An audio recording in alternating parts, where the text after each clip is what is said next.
Mel Tempest is known as a fitness business influencer, hands-on health club owner, ebook author, and presenter.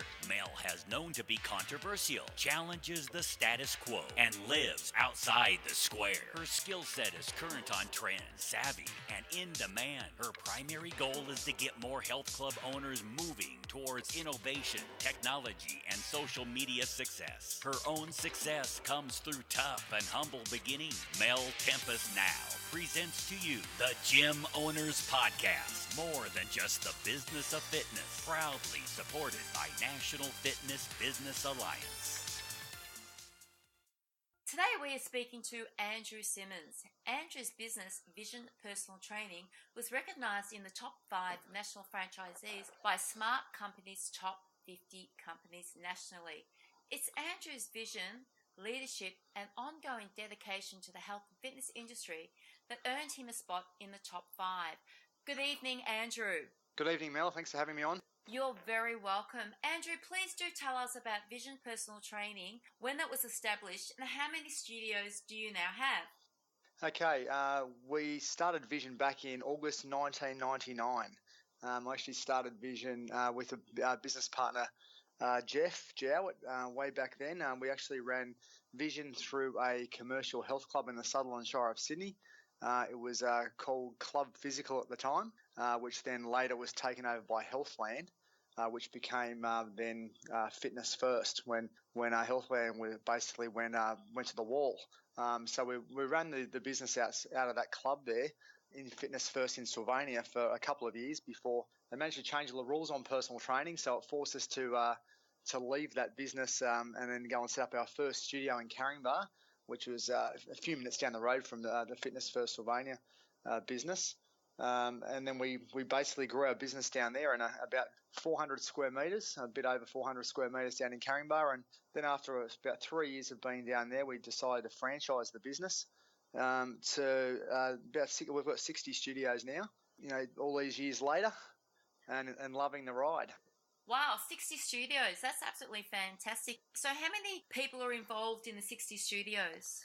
Well, generally speaking, we've got a franchisee of each one of them. We've got a number who own multiple studios, and then they generally have a manager and then between 5 to 7 trainers in each one of those studios. So there's roughly 450 people in the network at the moment. So yeah, it's growing and it's really exciting. Obviously, you can't be a real leader without vision. So why is leadership vision so powerful? Because it's more than just a statement hanging on the wall. Absolutely. I mean, I think at the end of the day, if you want to achieve anything great, you can't really do that by yourself. That's the most important point.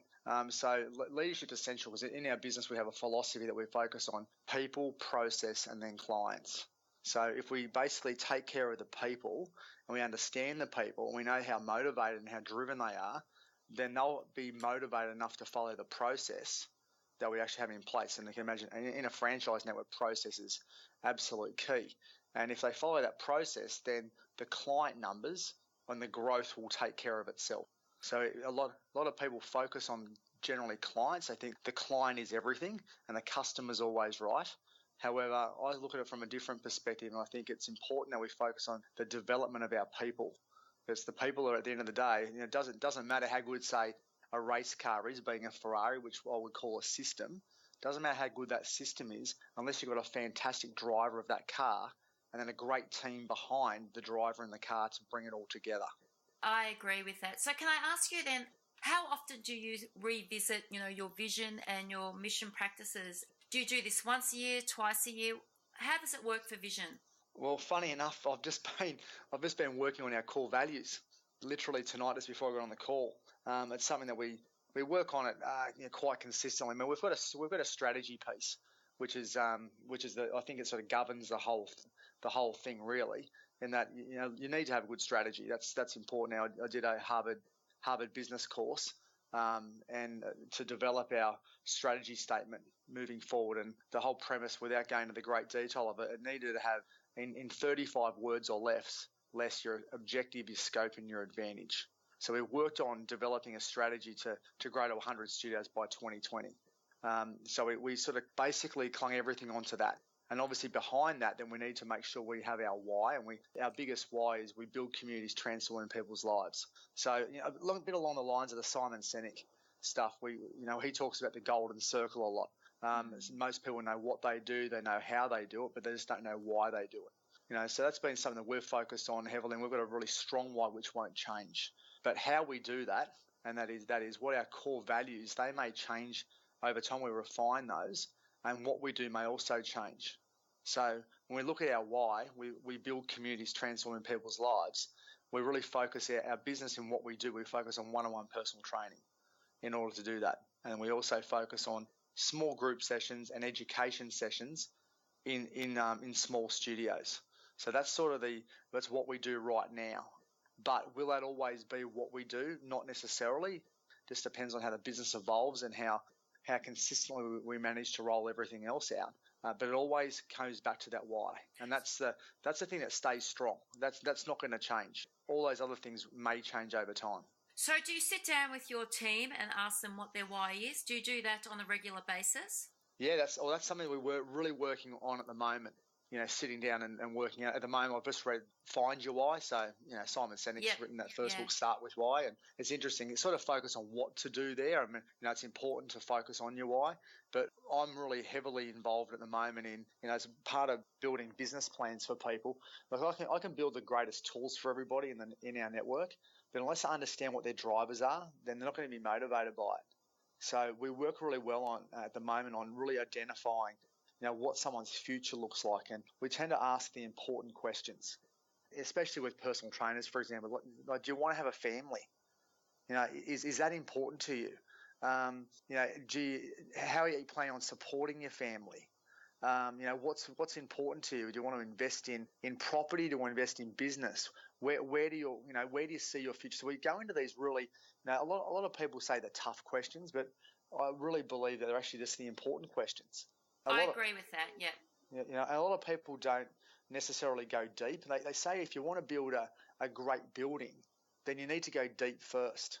And what I mean by deep first when it comes to ourselves is that you need to go deep inside yourself and ask yourself the deep questions, the really important questions. But for a lot of people, that's really scary, and they just don't want to go there. Or unfortunately, they live their life, and that might be a bit hard.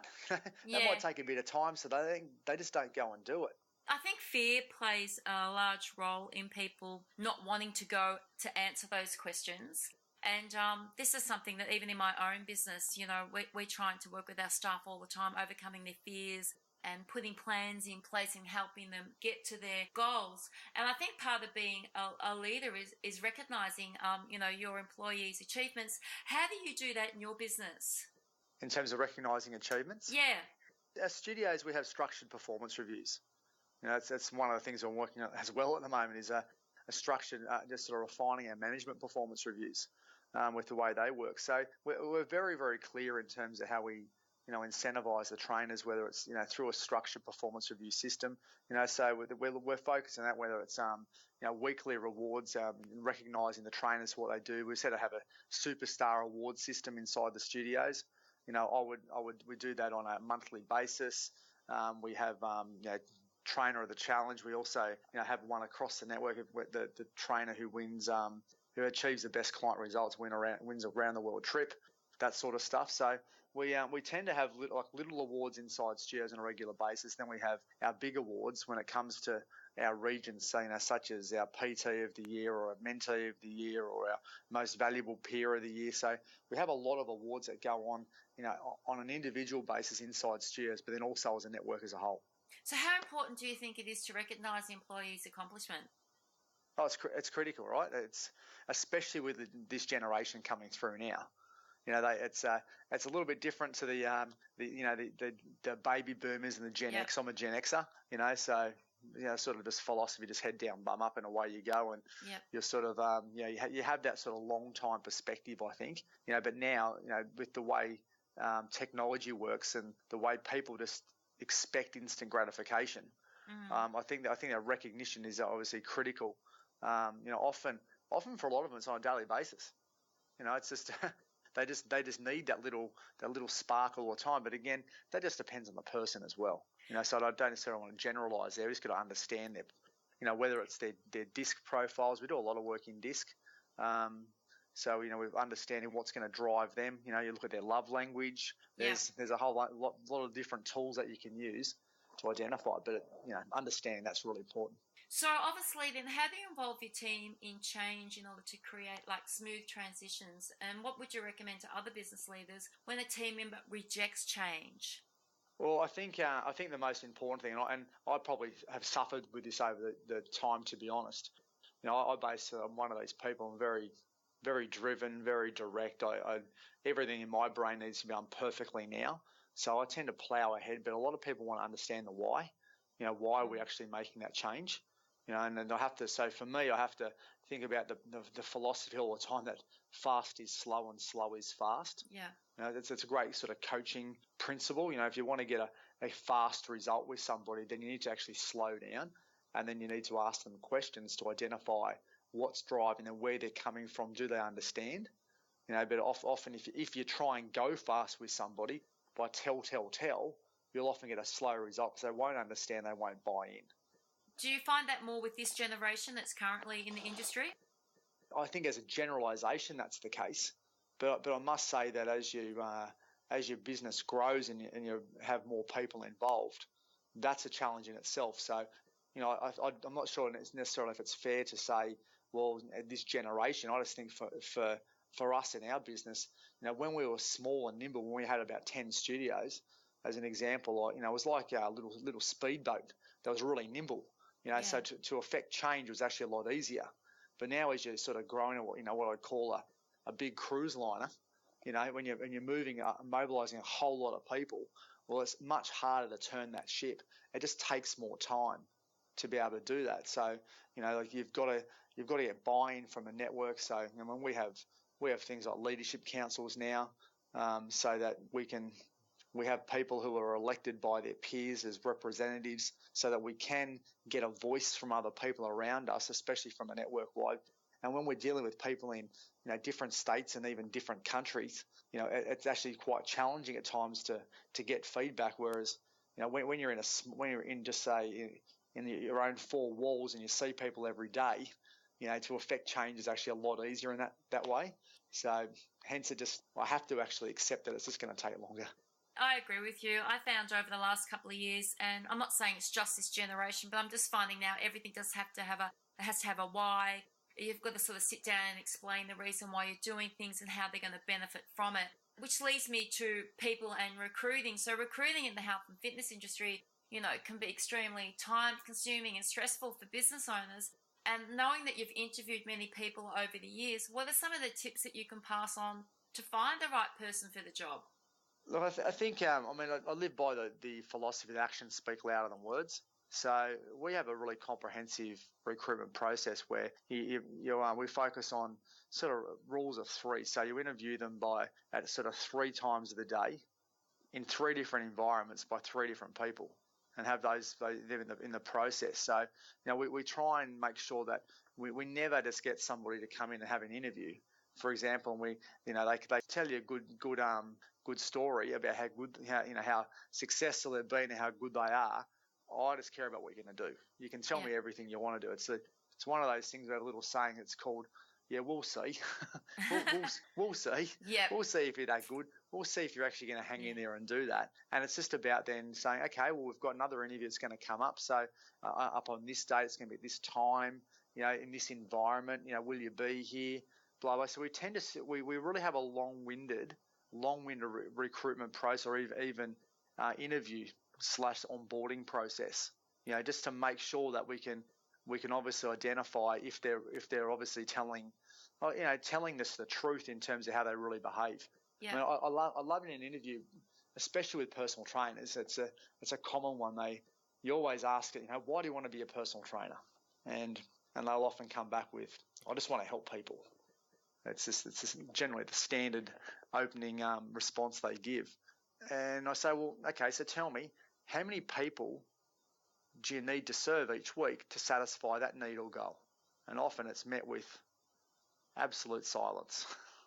Yeah, I've heard that. Yeah. They just don't know, right? You don't know. And then often it takes you generally maybe 8 to 10 questions with most people, unfortunately, to actually get the truth about where they're really at. So I think that's the ability when you're trying to recruit, well, it's your coaching skills, really. Yes. It's your ability to then ask the right linking questions to find out what's really driving them. Because most people only ever give you very, very superficial answers, almost based on what they think you want to hear. So often when you're doing an interview, we have a scanned interview form and I have, say, 25 questions on an interview form. But if our guys aren't asking 100 questions, well, you probably don't actually understand what the true motivations of that person are and really who they are. So, Andrew, what's the time span from the moment that you conduct the first interview to the time that they start their first day at Vision? What's that time span? Is it a month? Is it 2 months? Is it 6 weeks? Well, generally speaking, I'd say it's about a month, but again, that's going to come back to the person. So, it's often when we do a lot of training, a lot of people say, well, how long is it going to take to get good at something? Or we might say, how good is it going to take to become good at doing initial consultations where you're selling a personal training program? And someone might say, oh, that takes at least 6 weeks to get good. And I say, okay, so more importantly, how many times in that 6-week period do you do it? And they might say, well, they might role play and do that, 8 times to become good at it. So really what they're saying it's going to take 8 times to get good at it. So therefore, that could be chunked down, and someone could actually be fairly competent and doing that in a week if you're prepared to spend 8 times role-playing and going through that process. So I don't necessarily think it's about the length of the amount of time, because if they could come back every day and they could prove to you every day, and it could take that time frame might actually come down. But if they've only got the ability to come in to see you once a week to go through that due to other commitments they may have, well, geez, it might take you 8 weeks to get through that process. So, Andrew, do you do actual role-playing in your interview process, do you? Absolutely, yeah. Okay, so I can't remember the last time a club owner told me that they did that. So what are 3 good tips then in the interview process for club owners? Because I'm finding at the moment a lot of club owners are just interviewing them on Monday and hiring them on Tuesday, and the whole process is about half an hour, 45 minutes. Right. That's a concern. It is a concern, and I think the issue is, and correct me if I'm wrong, is that the majority of club owners are struggling to get personal trainers as employees, so they're just grabbing at whoever comes through the front door. So that's obviously an issue in the industry at the moment, but what are 3 tips that you could give club owners to find the right people? 3 great questions in the interview process. Okay, so the first one for me is always, why do you want to be a personal trainer? Because I chunk that down to find out how motivated are and how many hours that they need to do. So, for example, you need to do personal training. Okay, so how many hours do you need to do? They might say, oh, I really just want to do as many as I possibly can. Okay, so for what purpose? How's that going to enhance your life? How is training clients going to serve you? And then depending on what they say, then it comes back to, often by the time you get to the real truth, it might be around, well, I actually really want to save some money to go on a holiday or whatever. So then okay, they're driven by holidays, or you know what their motivations are. Because often I think in the fitness industry, I've found this in the past when I've actually asked some of our owners. So I said, someone left you after 3 months. They decided to go on an overseas trip. They were really motivated to go away and holiday and work overseas. So I think, well, that could have been identified in the first interview. That's right. If you had have really asked enough questions, you may have actually found out through that. Now, often what I found when I've interviewed people, they actually tell you things that they probably didn't mean to tell you, because when you start coaching them, you start asking the right linking questions, you find out their motivations, and they look at you and they think, far out, I shouldn't have said that. With their wide eyes, yep. Yeah, I shouldn't have said to this person that I'm really motivated to go and play soccer in England in 6 months. So then I think, okay, great. Yep, I'm looking for somebody who wants to make a commitment to our business, so you're probably not the person that's going to be right for me. True. They're just looking for an income. Yep. Absolutely.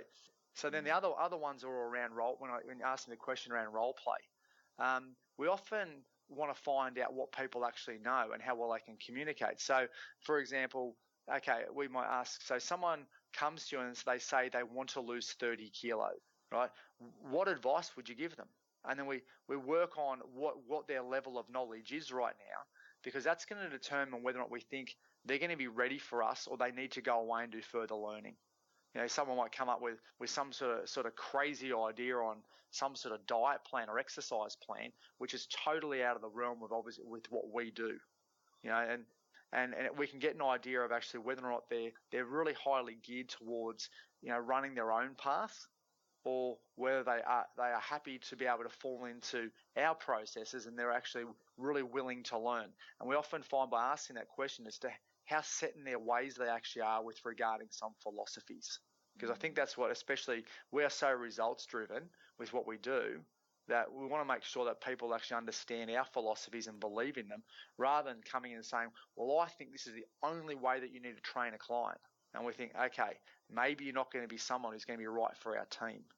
I agree with that. So where do you find your personal trainers? Where do you do your recruitment?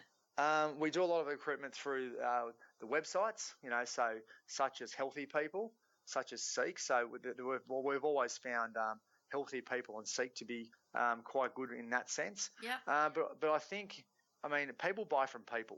So I think one of the most important things we can do is get in front of the trainers. So we've always found by going to the course providers, that's been a really great way to be able to get trainers. So, you know, whether it's through Australian Institute of Fitness, AIPT, FIA Fit Nation, you know, generally often them being the biggest ones now, or even the TAFEs.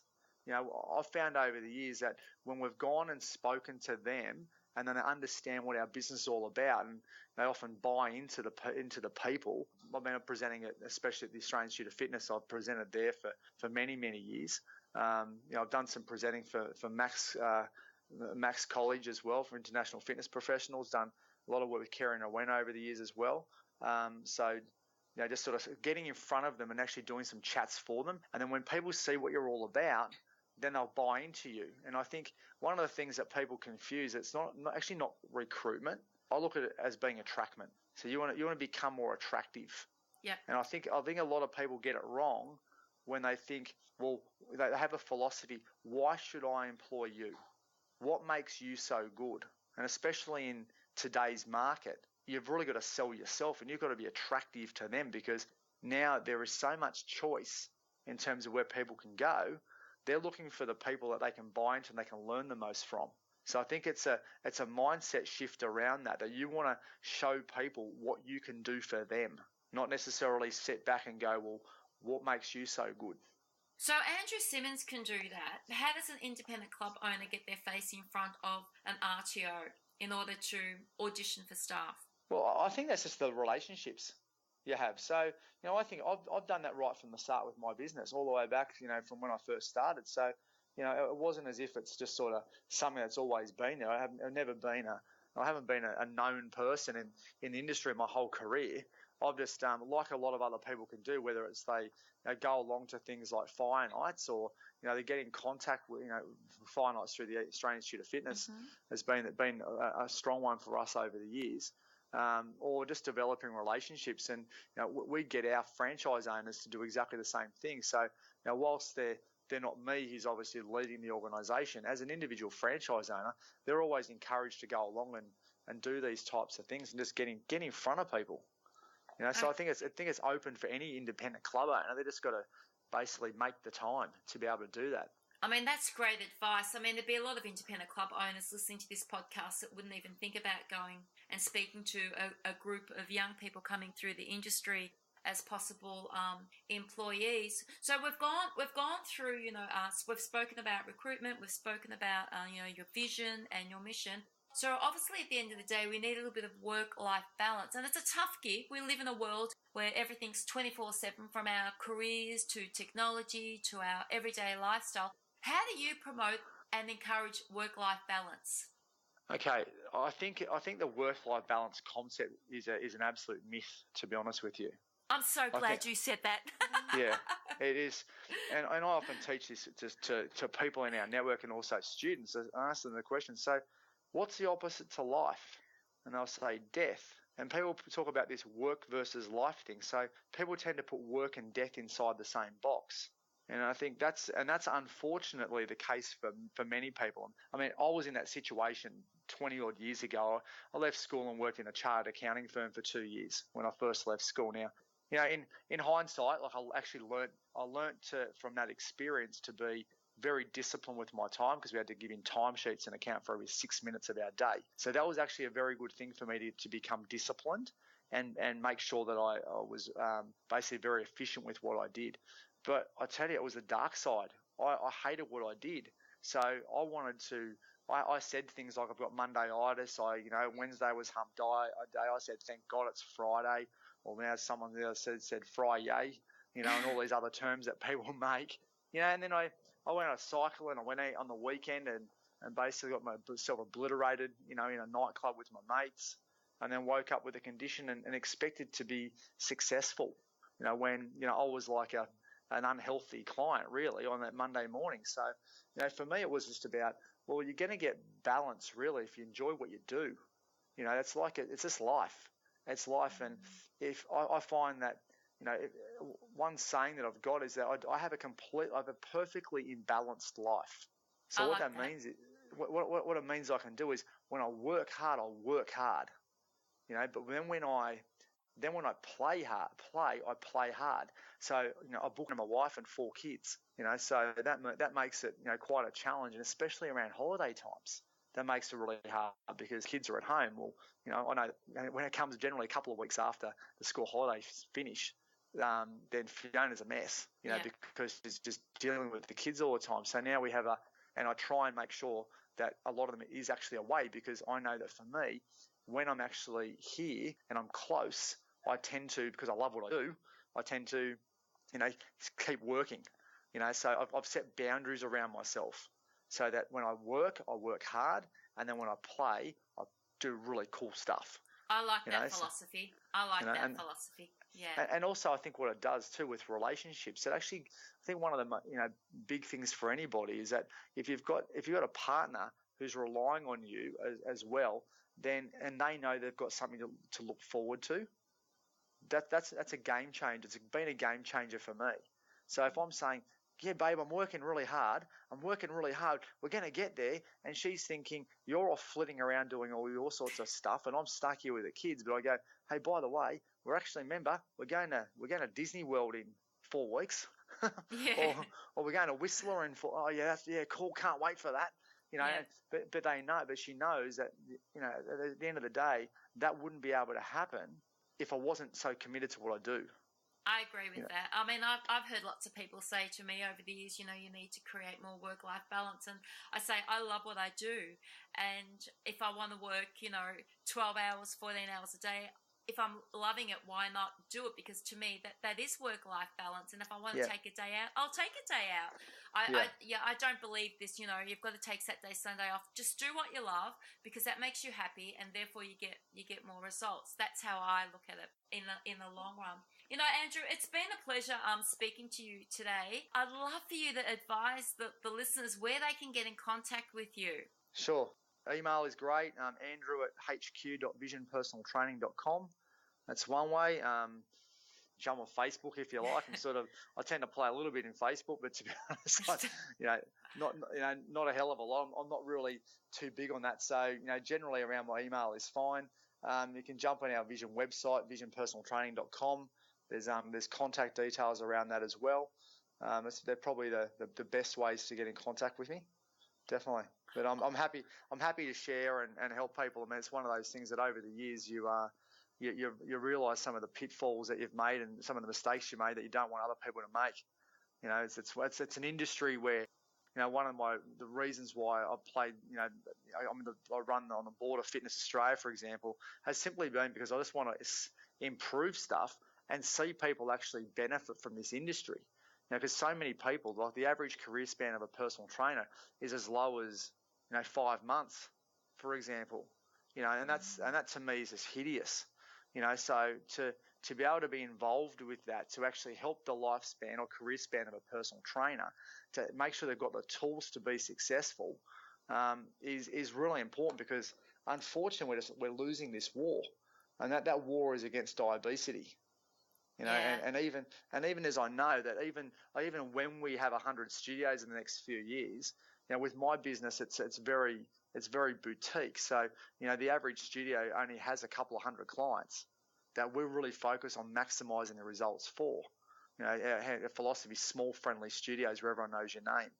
So even when we've got that, you do the mathematics on that, and each week we're only going to be servicing really 20,000 sort of people. It's not a lot. It's not a lot for us to service when we've got millions of people That's out right. there that actually need our help. That's right. So I look at this thing about trying to share it and help people become better, because this is the best industry in the world. Or I like to say the best profession in the world, which and that's one of the reasons I want to try and one of the visions that I had, and actually how we came up with the name Vision, was I sat down at my desk one day and said, I've got a vision that we can turn this industry into a profession, because I believe that I think we're more important than, this might sound a bit arrogant, but I actually reckon we're more important than doctors, because we are the ones who prevent people from actually needing to go there. I we agree can with that. stop people going there. Now, sure, they go and do all their study, and that can be quite offensive, because a lot of people will hang on to that whole idea of, well, hang on, I'm here to fix it. I've studied for 6 years or something. But we have the ability through better eating and better exercise to make people healthier, so they don't have to be such burdens on the healthcare system. So that's a major mission for me. Andrew, your passion is absolutely incredible, and I don't doubt for one moment that you are going to inspire many people that listen to the podcast. And I was just sitting here now listening to you. I actually just pulled up a Jack Welch quote, which reminds me of you, and it's, good business leaders create a vision, articulate the vision, passionately own the vision, and relentlessly drive it to completion. And that is you, my friend, all over.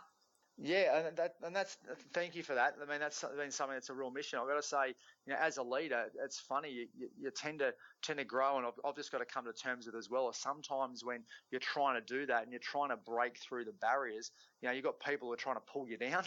You know what I mean? And that can be tight hard. They say, great saying by T.D. Jakes is, new levels, new devils. That's very true.